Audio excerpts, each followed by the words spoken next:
Hashim class पर आपका स्वागत है। सीटेट पेपर 2 साइंस और मैथ की पेडागोजी, ये पार्ट नंबर 20 है। इसमें पहला सवाल है, विज्ञान शिक्षण का मुख्य उद्देश्य क्या है? ए. तथ्यों को याद कराना। बी. वैज्ञानिक दृष्टिकोण विकसित करना। सी. केवल परीक्षा में अंक दिलाना। डी. परिभाषा रटवाना। विकल्प नंबर 20 का आंसर हो जाएगा वैज्ञानिक दृष्टिकोण विकसित करना।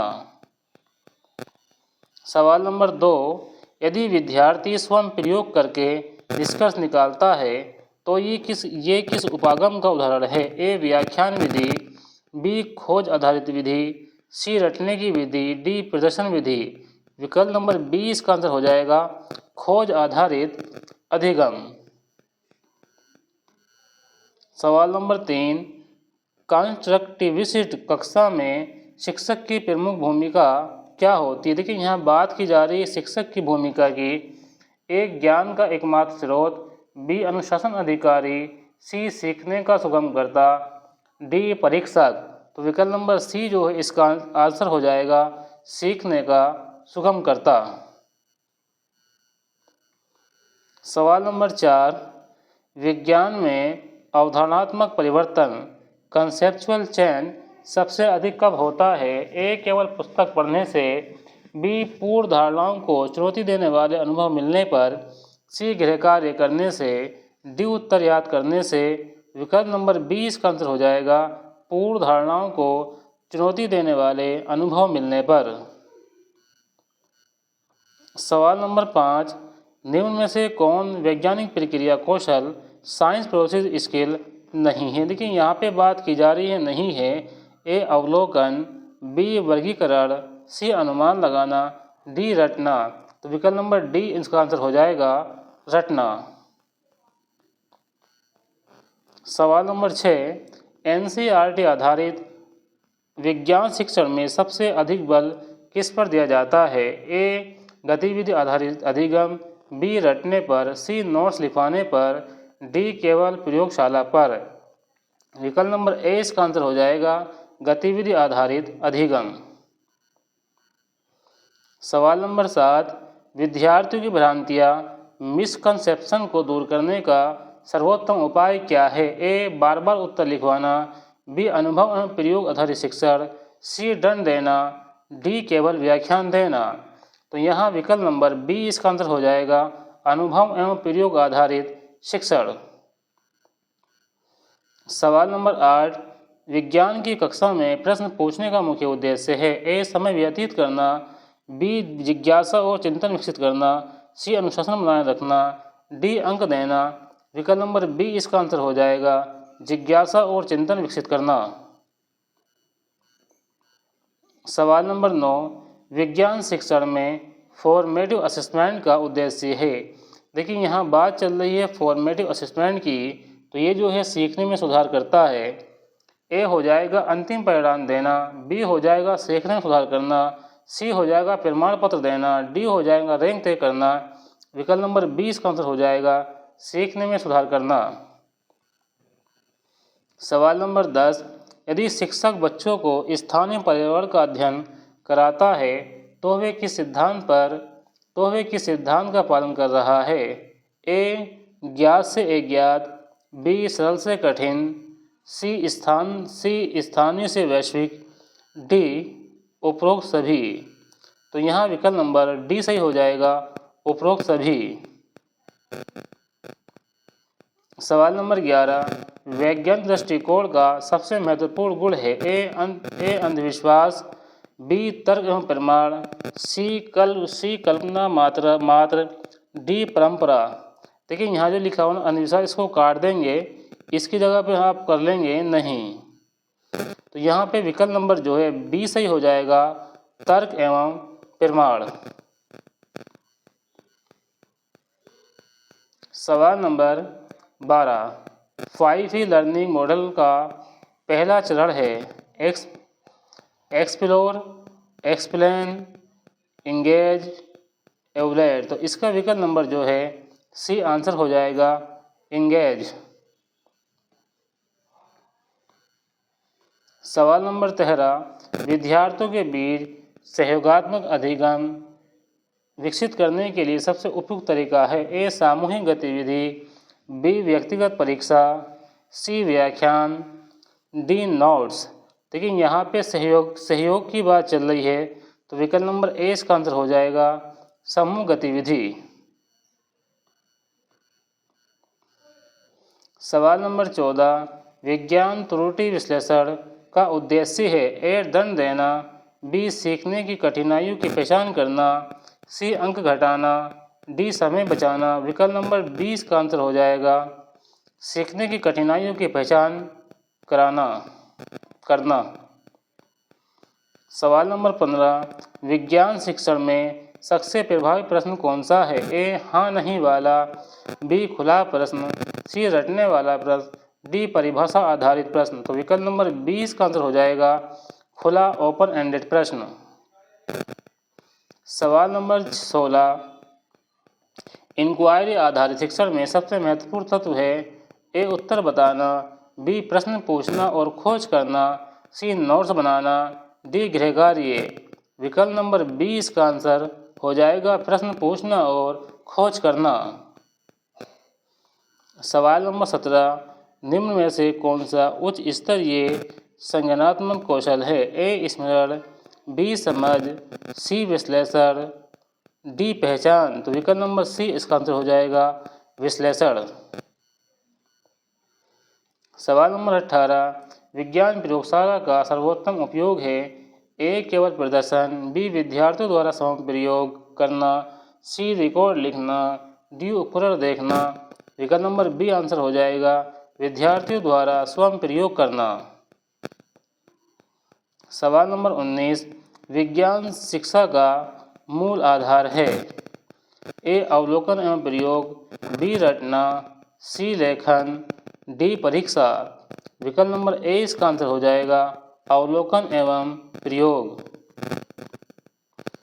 सवाल नंबर 20, यदि छात्र अलग अलग समाधान प्रस्तुत करते हैं तो शिक्षक को मना कर देना चाहिए, बी सभी तर्कों का विश्लेषण करवाना चाहिए, सी केवल एक उत्तर बताना चाहिए, डी उत्तर याद करवाना चाहिए। विकल्प नंबर बी आंसर हो जाएगा सभी तर्कों का विश्लेषण करवाना चाहिए। सवाल नंबर 21, लर्निंग बाय डूइंग का समर्थन किसने किया? ए जॉन ड्यूई, बी स्किनर, सी थॉर्नडाइक, डी गिलफोर्ड। विकल्प नंबर ए इसका आंसर हो जाएगा जॉन ड्यूई।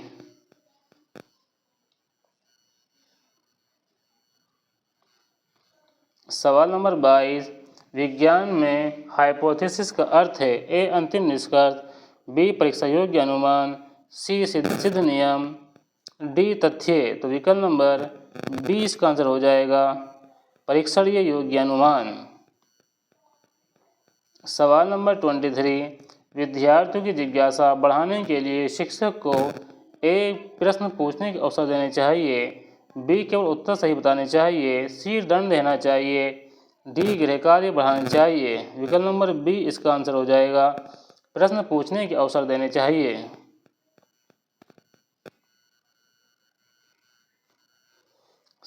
सवाल नंबर 24, डायग्नोस्टिक टेस्ट का उद्देश्य है? देखिए डायग्नोस्टिक टेस्ट का जो उद्देश्य होता है वो कठिनाई को पहचानने के लिए होता है, कठिनाई को पहचानना होता है, कठिनाई की पहचान करने के लिए होता है। तो विकल्प नंबर जो है 20 का आंसर हो जाएगा कठिनाइयों की पहचान करना। सवाल नंबर 25, विज्ञान शिक्षण में मॉडल का उपयोग मुख्यतः किस लिए किया जाता है? ए सजावट, बी अमूर्त अवधारणाओं को समझाने हेतु, सी समय बिताने हेतु, डी अंक बढ़ाने हेतु। विकल्प नंबर बी आंसर हो जाएगा अमूर्त अवधारणाओं को समझाने हेतु। सवाल नंबर 26, वैज्ञानिक पद्धति का अंतिम चरण सामान्यतः क्या होता है? ए समस्या पहचान, बी निष्कर्ष एवं सत्यापन, सी अवलोकन, डी परिकल्पना। तो इसका जो अंतिम चरण होता है वो निष्कर्ष एवं सत्यापन होता है। विकल्प नंबर 20 का आंसर हो जाएगा। सवाल नंबर 27, समावेशी विज्ञान कक्षा में शिक्षक को ए सभी को समान अवसर देने चाहिए, बी केवल मेधावी छात्र पर ध्यान देना चाहिए, सी कमजोर छात्रों को अलग करना चाहिए, डी केवल परीक्षा पर ध्यान देना चाहिए। तो विकल्प नंबर ए इसका आंसर हो जाएगा।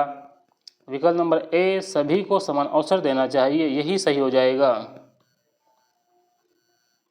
सवाल नंबर 28, विज्ञान में पोर्टफोलियो असेसमेंट किसका उदाहरण है? ए सुमेटिव असेसमेंट, बी कंटिन्यूअस असेसमेंट, सी मौखिक परीक्षा, डी वस्तुनिष्ठ परीक्षा। विकल्प नंबर बी इसका आंसर हो जाएगा, कंटिन्यूअस असेसमेंट।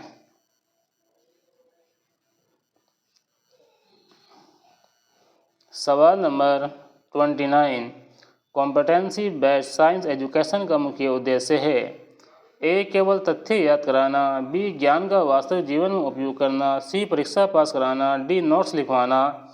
विकल्प नंबर 20 का आंसर हो जाएगा, ज्ञान का वास्तविक जीवन में उपयोग करना।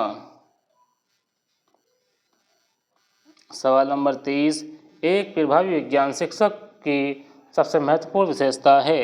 ए केवल विषय ज्ञान, बी वैज्ञानिक सोच विकसित करने की क्षमता, सी कठोर अनुशासन, डी अधिक गृह कार्य देना। विकल्प नंबर बी जो है आंसर हो जाएगा, वैज्ञानिक सोच विकसित करने की क्षमता। अब यहाँ से चलेगी मैथ की पेडागोजी। सवाल नंबर 1, गणित शिक्षण का मुख्य उद्देश्य क्या है? ए सूत्र याद कराना, बी तार्किक एवं गणितीय चिंतन विकसित करना, सी केवल परीक्षा में अंक दिलाना, डी अधिक गृह कार्य देना। विकल्प नंबर बी जो है आंसर हो जाएगा, तार्किक एवं गणितीय चिंतन विकसित करना।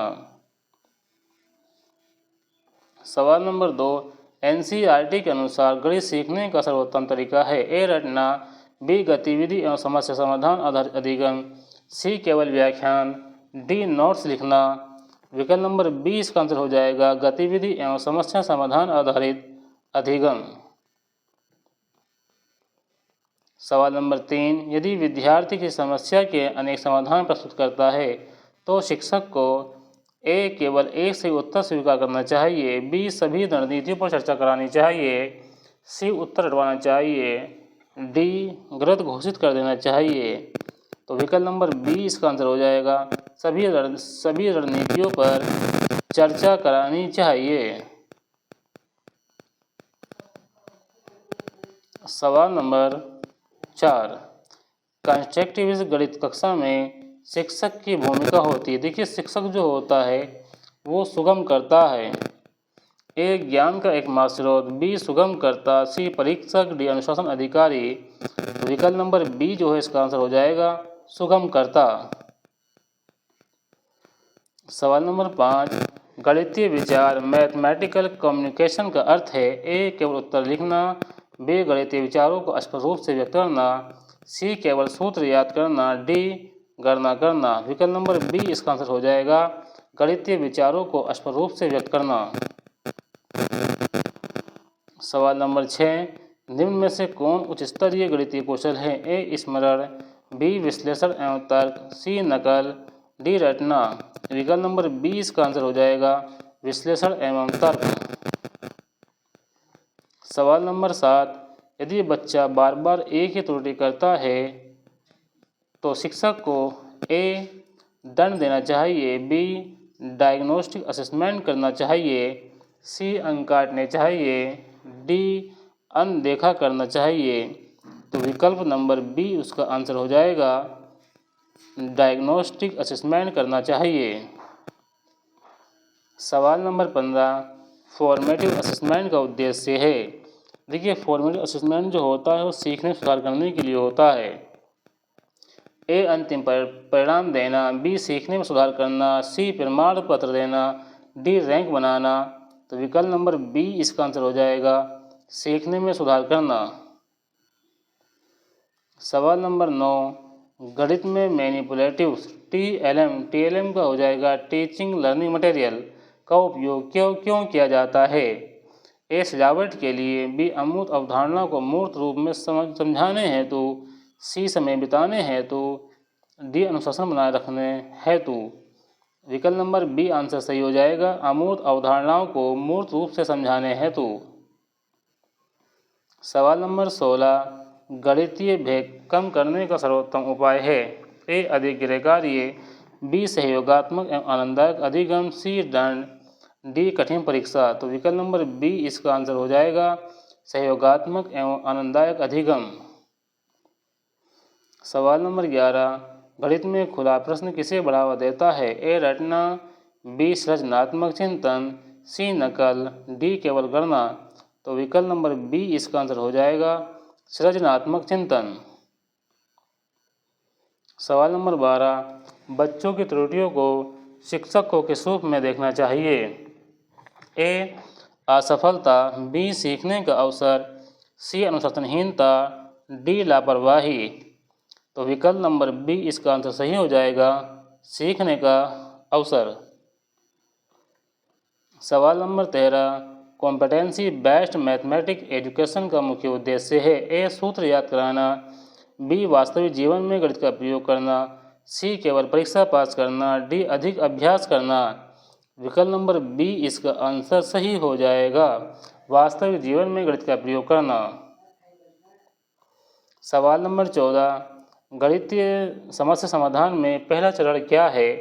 ए उत्तर लिखना, बी समस्या को समझना, सी सूत्र याद करना, डी गणना करना। विकल्प नंबर बी इसका आंसर हो जाएगा समस्या को समझना। सवाल नंबर 15, यदि बच्चा अपने उत्तर का औचित्य सिद्ध करता है तो वे किस कौशल का प्रदर्शन कर रहा है। ए स्मृति, बी गणितीय तर्क, सी रटना, डी नकल। तो विकल्प नंबर बी सही हो जाएगा गणितीय तर्क रीजनिंग। सवाल नंबर 16, एनसीएफ 2005 के अनुसार गणित कक्षा कैसी होनी चाहिए। ए शिक्षक केंद्रित, बी बाल केंद्रित एवं गतिविधि आधारित, सी केवल परीक्षा आधारित, डी व्याख्यान आधारित। तो विकल्प नंबर बी इसका आंसर हो जाएगा बाल केंद्रित एवं गतिविधि आधारित। सवाल नंबर 18, यदि विद्यार्थी उत्तर तक पहुंचने की प्रक्रिया समझता है तो शिक्षक को ए केवल उत्तर देखना चाहिए, बी प्रक्रिया को महत्व देना चाहिए, सी उत्तर बदल देना चाहिए, डी अंक काटने चाहिए। विकल्प नंबर बी इसका आंसर हो जाएगा प्रक्रिया को भी महत्व देना चाहिए। सवाल नंबर 9, गणित में अनुमान का उद्देश्य है। ए सटीक उत्तर याद करना, बी उत्तर की युक्ति संगतता जांचना, सी केवल जोड़ करना, डी गुणा करना। विकल्प नंबर बी इसका आंसर सही हो जाएगा उत्तर की युक्ति संगतता जांचना। सवाल नंबर